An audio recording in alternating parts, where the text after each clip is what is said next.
Welcome to bird media. నేను మీ పవన్ కృష్ణమూర్తి. ఒక్కసారి గూగుల్కి వెళ్ళి గతంలో వైసీపీ అక్రమ నిర్మాణాలు, 5 ఏళ్ల పాలనలో ఎన్నో అక్రమాలు, చర్యలు తీసుకుంటే ఎదురుదాడి, ఇది ఆంధ్రజ్యోతిలో గతంలో వచ్చినటువంటి ఒక ఆర్టికల్. డేట్ కూడా చెప్పాలంటే జూన్ 23, 2024 మధ్యాహ్నం. పేరుకే ప్రజాపాలన అంటూ వైసీపీ అక్రమ నిర్మాణాలని మొత్తం 26 జిల్లాల్లో వైసీపీ కార్యాలయాల నిర్మాణం కోసం ఖరీదైన భూమిని ప్రభుత్వ ఆదేశాలతో అతి చౌకగా కొట్టేశారనే ఆరోపణలు ఉన్నాయి. కొన్ని జిల్లాల్లో ప్రభుత్వ భూముల నిర్మాణం, మరికొన్ని చోట్ల ఆక్రమించి మరీ పార్టీ కార్యాలయాలు అన్నటువంటి ఆరోపణలు. దీనికి సంబంధించి తప్పని తెలిసిన ఇదంతా పెద్ద ఆర్టికల్. మొత్తం 675 కోట్ల రూపాయల విలువ, 26 జిల్లాల్లో 42.24 ఎకరాల విస్తీర్ణంలో నిర్మాణాలు. ఇది ఆంధ్రజ్యోతిలో వచ్చినటువంటి article. Let us break it down another.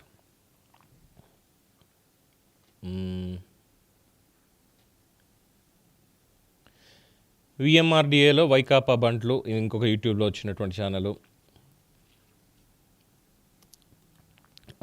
తర్వాత తెలుగుదేశం పార్టీ జూన్ 23, 2024 వారి అఫీషియల్ సోషల్ మీడియా ఖాతాలోనే వేసినటువంటి పోస్ట్.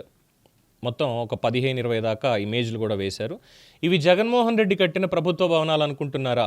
కాదు, ఊరూరా జగన్మోహన్ రెడ్డి ప్యాలెస్లు. తాడేపల్లి ప్యాలెస్, బెంగళూరు యలహంక ప్యాలెస్, హైదరాబాద్లో lotus pond palace, Rushikonda palace, Idupulapaya palace, ఇలా 9 నగరాల్లో తన సొంతానికి ప్యాలెస్లు కట్టుకున్నటువంటి జగన్మోహన్ రెడ్డి ఇప్పుడు ఏకంగా తన పార్టీ ఆఫీసుల కోసం కూడా ప్యాలెస్లు కట్టేస్తున్నాడు. అది కూడా ప్రజాధనంతో, అనుమతులు లేకుండా. 26 జిల్లాల్లో 42.24 ఎకరాల ప్రభుత్వ భూమి తన పార్టీ ఆఫీసులకు ఎకరానికి 1000కి 33 ఏళ్లు లీజుకి ఇచ్చేశాడు. 42.24 ఎకరాల భూమి విలువ 688 కోట్లు కాగా, ఈ 26 ప్యాలెస్ల నిర్మాణానికి 500 కోట్లకు పైగా ప్రజాధనాన్ని ఖర్చు పెడుతున్నారు. ఈ 26లో ఒక్క ప్రకాశం తప్ప ఏ భవనానికి అనుమతులు లేవు. ఈ ప్యాలెస్లన్నీ వైసీపీ ఎంపీ ఆళ్ల అయోధ్య రామిరెడ్డికి చెందిన రామ్కీ ఇన్ఫ్రా సంస్థే కడుతోంది. ప్రజలను కొట్టి తన పార్టీకి కట్టబెట్టేశాడు జగన్ రెడ్డి. ఫర్నిచర్ దొంగ Jagan, end of YCP Andhra Pradesh. దీనిని 3000 మంది లైక్ చేశారు, 363 మంది కామెంట్ చేశారు, 1900 మంది షేర్ చేశారు. ఫైన్. నిన్నను ప్రజాశక్తిలో ఇంకొక వార్త నేను చూశానండి. I'm sorry to say this. I'm really sorry to say this. Telugu Desam party కూడా వైసీపీ బాటలో నడుస్తోందా? బికాస్ ఇక్కడ ఉన్నటువంటిదే. రాజధానిలో పలు నిర్మాణ పనులకు 6 జిల్లాల్లో టీడీపీ కార్యాలయాలకు భూములు కేటాయింపులు. ఇది మెయిన్ హెడ్లైన్. అమరావతికి భారీగా నిధులకు ఆమోదం, 2540 కోట్ల వ్యయంతో సచివాలయం, ప్రభుత్వ భవనాలు. క్వాంటమ్ వ్యాలీలో ట్విన్ టవర్స్కి 1208 కోట్లు, 385 మంది కానిస్టేబుల్స్కి పదోన్నతులు. మంత్రివర్గ సమావేశంలో తీసుకున్నటువంటి నిర్ణయాల్లో. దీంట్లో సరే, అమరావతికి సంబంధించి ఇవన్నీ కూడా దాని మీద తప్పుడు ప్రచారం చేస్తున్నారు. అద్దాలకి 2500 కోట్లు అది ఇదని చెప్పి దాని తర్వాత ఎండగడదాం గట్టిగా. ముందు దీంట్లో ఉన్నటువంటిది, ఎందుకంటే మంచికి మంచి, చెడుకు చెడు. తప్పు జరుగుతుంది అంటే దాన్ని తెలపాల్సినటువంటి బాధ్యత పౌరులుగా మన మీద ఉంది. కాబట్టి ప్రభుత్వాన్ని సక్రమమైనటువంటి దిశలో నడిపించాలన్నటువంటి ఒక పాయింట్లో భూమి కేటాయింపులు ఇలా. విజయనగరం జిల్లా కనపాక అయ్యన్నపేటలో 2 ఎకరాలు టీడీపీ జిల్లా కార్యాలయం కోసం. ప్రకాశం జిల్లా ఒంగోలు కొత్త మామిడిపాలెంలో 2 ఎకరాలు టీడీపీ జిల్లా కార్యాలయం కోసం. కర్నూలు జిల్లా కళ్ళూరు గ్రామంలో 1.50 ఎకరాలు భూమిని టీడీపీ జిల్లా కార్యాలయం కోసం. తూర్పుగోదావరి జిల్లా రాజమహేంద్రవరంలో 2 ఎకరాలు టీడీపీ జిల్లా కార్యాలయం కోసం. ఏలూరు జిల్లా టౌన్ ప్రాంతంలో 1.61 ఎకరాలు భూమి టీడీపీ జిల్లా కార్యాలయం కోసం. పార్వతీపురం జిల్లా సుందర నారాయణపురంలో 2 ఎకరాలు టీడీపీ జిల్లా కార్యాలయం కోసం. తిరుపతి జిల్లా రేణిగుంట మండలం కురుకల్వ గ్రామంలో 10.10 ఎకరాలు ప్రభుత్వ భూమిని sunrise educational initiatives private limited international sports centric school స్థాపన కోసం కేటాయింపు. సరే, ఇక మిగతా ఆధునిక డంపింగ్ యార్డు తర్వాత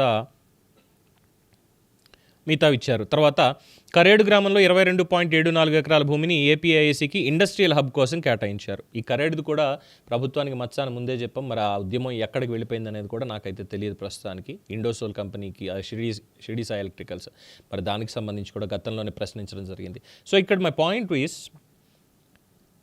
విజయనగరం, ప్రకాశం, ఒంగోలు, కర్నూలు, తూర్పుగోదావరి జిల్లా, ఏలూరు, పార్వతీపురం తెలుగుదేశం పార్టీ జిల్లా కార్యాలయాల కోసం 2 ఎకరాల భూములు కేటాయింపు. లీజుకి ఎంత ఇచ్చారు, లేదు సేల్ చేయడానికి 33 ఏళ్ళ లీజా, 66 ఏళ్ళ లీజా? లీజ్ అయితే మెన్షన్ చేయలేదు, భూములు కేటాయింపు మాత్రమే చేసుకుంటూ వచ్చారు. తెలుగుదేశం పార్టీ దగ్గర డబ్బులు లేవా? పార్టీ పరంగా విరాళాలు తీసుకుని ఇవన్నీ చేస్తారు కదా, ఆ డబ్బులు ఏం లేవా? ఉంటే ఎక్కడో ఒకటి చక్కగా 1 ఎకరం కొనుక్కొని అందులో కార్యాలయం కట్టుకుంటే తప్పే ఉంది. ఎందుకోనంటే వైఎస్ఆర్సీపీని విమర్శించి చాలా పెద్ద ఎలిగేషన్, మామూలు ఎలిగేషన్ కూడా కాదు చేసినటువంటిది. ఇందాక చెప్పినట్టు